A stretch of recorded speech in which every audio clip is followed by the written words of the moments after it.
Want the YouTube app right on your Windows PC? In today's video, I'll show you how to install it quickly, safely, and easily.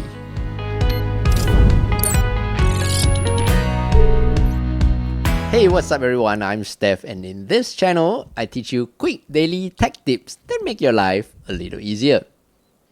Open up a web browser. For me, I use Google Chrome. You can use other browsers, but if you follow along the steps, it should be about the same. First, go to youtube.com. There are two ways to do this. The first way is at the end of the address bar, you can see this little computer with download icon.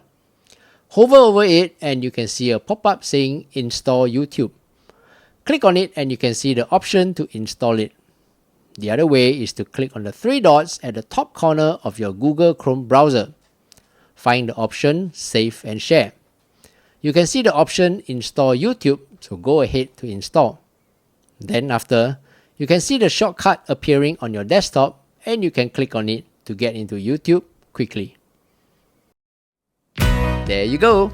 If you found today's video useful, do give it a thumbs up and subscribe to help this channel grow. Thank you so much. Until the next video, I'm Steph. Take care and